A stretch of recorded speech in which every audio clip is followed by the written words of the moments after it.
Rory Violet. She, her pronouns. Rory is a writer, a performer, exploring her past, relationships, and mental health through creativity. So can we have a big round of applause right now for Rory? Thank you. I'm aware that we were praising the northern accent earlier, and I'm as far from that as it gets, but I promise you I'm not a Tory. So that means that I can stay. Full disclosure, I've got some severe mummy and daddy issues that we're going to process together today. I hope everyone's prepared for that. I'm going to read a couple of poems, and then I'm going to get awkward and sit down and then stand back up again. So we're going to go on a journey. I hope that's cool. This is called The Hate That They Give. The people who get mad because you're speaking the truth are those who are living a lie, and those who enjoy looking down on you are those who live to deny. There'll be people who demand your love from you and you do not have to comply. There'll be people out there who can't face you. You're an entity they can't pinpoint with a why. You don't have to be small, you don't have to be shy, you don't have to make them feel better by being bite-sized, you don't have to cower down, you're allowed to look up. Don't you dare let them tell you you aren't good enough. You don't have to be scared, you don't have to be high, you don't have to medicate, self-prescribe, you don't have to lie down, you don't have to bottle up. Don't you dare listen when they say theirs is the only love. The people who get mad because you're speaking the truth are those who are living a lie, and those who enjoy looking down on you are those who live to deny. There'll be people out there who demand your love from you and you do not have to comply. There'll be people out there who can't face you when they learn your loyalty isn't something they can buy. You're stronger than they believe is possible. You're slowly reaching the sky. They want to put you in a box, declare you've lost your mind. You're braver than they believe is possible. You're starting to live. They wouldn't believe it if you told them, but you're unlearning the hate that they give. Thank you. So this is the first poem I believe I ever wrote. I was 17 and very, very, very sad. So this is about my relationship with myself, I think, but my memory of this time is not ideal. This is called Loving You. You're not happy, I scream silently, staring at you, waiting for a reaction that won't come. Your numbness more apparent when I look you in the eye. Your heart trembled, your knees shook, your identity withered between your words. Your smile, inherently fake, said to light up people's day. What those people don't know is all a show you put on to assure them you're safe. Your pain was tangible, intoxicating the air. We inhaled together, yet exhaled, no longer a pair. You hide behind your clothes the emotions that you fear. To address those demons would encourage feeling something you don't go near. Loving you is like trying to light fireworks in the rain. Loving you is like trying to dance in a hurricane. Though loving you is hard, leaving is harder. It's cloud nine, it's rock bottom, it's unsure, it's certain. Your heart like moon dust, so easily trodden. Your voice muted, so easily forgotten. They say these are the years that everyone passes, as if your tortured soul is an experience of the masses, as if everyone wakes up feeling how you do, as if everyone was there the night things changed for you. Life viciously threw you down the stairs, and your one regret was not hitting your head, enabling you to forget. We stand here together and look at your scars, a patchwork quilt sewn by a world with no heart. Thank you.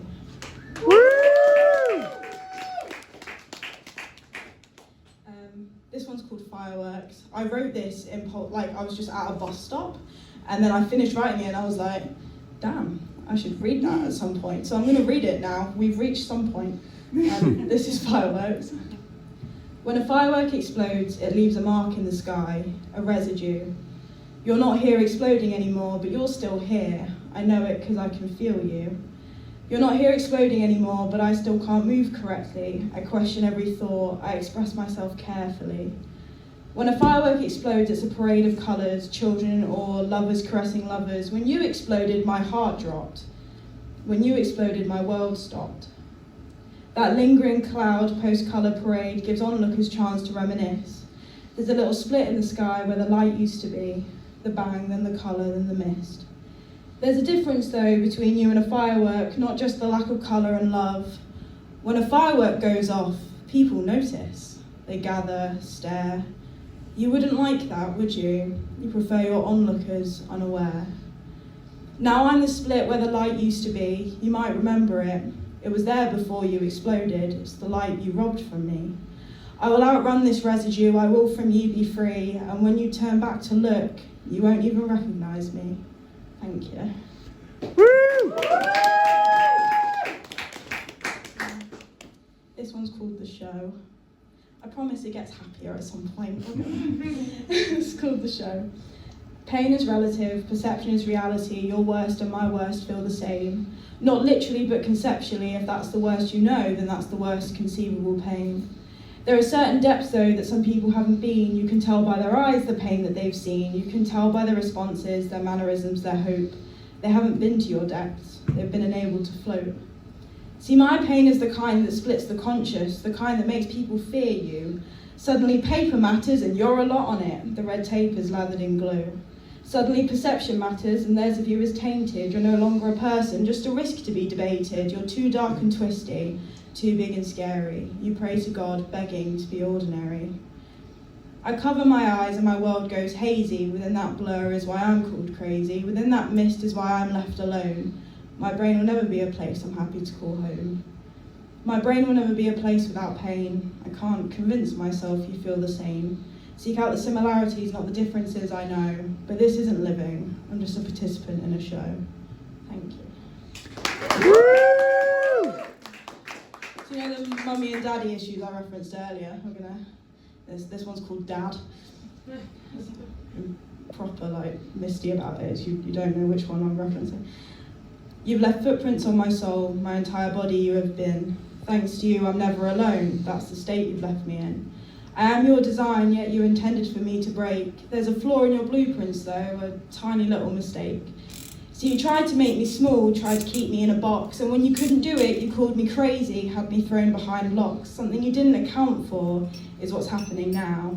I'm starting to see you for who you are, and I'm starting to learn how to live a life without your shackles, without your guilt and blame. I see it clearer now, and you can't break me with your games. I don't have power over you, I can't change who you are, but I can change me, and only I decide my part. You have beaten me and broken me, but one day you'll see. All you did was force me to realise the power within me. This power is a blessing, and I use it in spite of you. I'll use it to honour those you don't allow to live true. Just by being me, I am so much more than you, because you are a monster, and I deserve so much more than you. You are a monster, and I am nothing like you. Thank you. Woo! I'm going to do one more, and then I'll sing a song, and I'll do one more, and then I'll leave you all alone. This is probably my favourite poem that I've ever written. I wrote this. I'm an addict in recovery. I'm about 7.5 months clean. Okay. And when I went to rehab and realised that drugs weren't the problem I was, it hurt me a little bit. And so I wrote this as a coping mechanism. This is called The Girl Who Never Learns. Pain is inevitable, suffering isn't. You've told me that time and again. But when the storm comes, I start to fight and it becomes a matter of when. When will I give in? When will I lose? When will I fail? When will I choose to end this? Will it be soon? I say that I fight, but it's fire with fire, so I'm just destined to burn. I sink further and further until I'm just a shell of the girl who never learns. I sink further and further, I'm no longer here. I'm a girl trapped in a different year. Her feelings overpower me. I still haven't learned, you see. Maybe I'm broken, maybe that's it. Can I use that as a reason to quit? Maybe I'm beyond help, maybe I'm beyond saving. I can already see it, my stone you're engraving. I don't mean to be cynical, but it's all cyclical. It churns and churns and churns. Maybe you don't know, but who you're looking at now is the girl who never learns. Thank you. Woo! I'm glad I don't feel that way now. So yeah, I'm going to attempt to sing a song. But there's a very good chance you won't hear my guitar very well, so just pretend it's really good.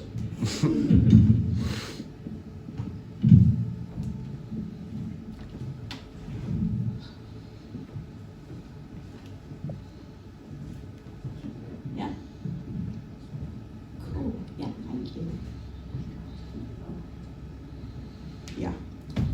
Cool. So, something that gets talked about a lot is the concept of cutting off toxic people, which I'm all for, by the way, do that all the time. But something that doesn't get talked about enough for my liking is the kind of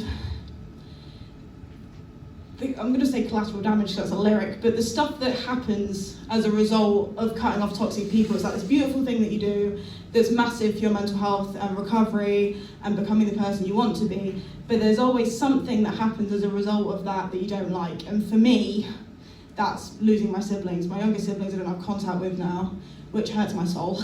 And to process that, I write music. And so this song is for my little brother Maxie, who I love dearly, and this is for him.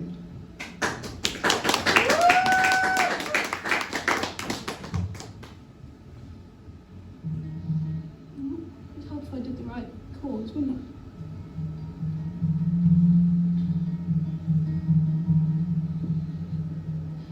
When you were born, I held you in my arms. What a feeling, I wish I remembered it now. My heart is reeling for you. Ooh. Ooh. Collateral damage in a war you didn't start. You were just born into, too young to see what was going on. All you know is that I left you. Ooh.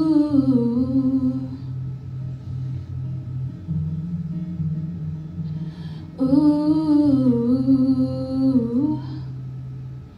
I don't know if you remember, but we used to be best friends. I don't know if you remember, but we used to be best friends.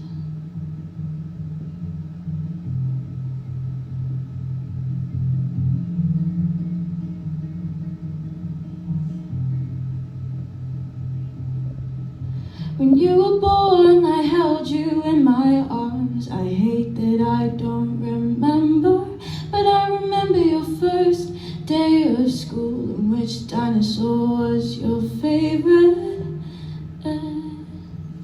Ooh.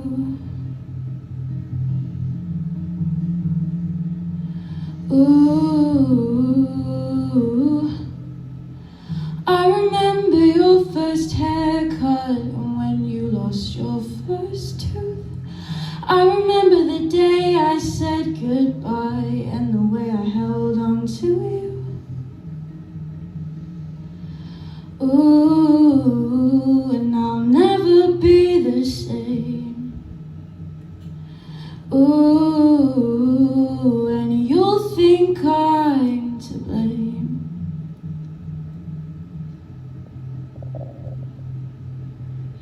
Collateral damage in a war you didn't start. You were just born into, too young to see what was going on. All you know is that I left you. Ooh, and I'll never be the same. Ooh, and you'll think I'm to blame.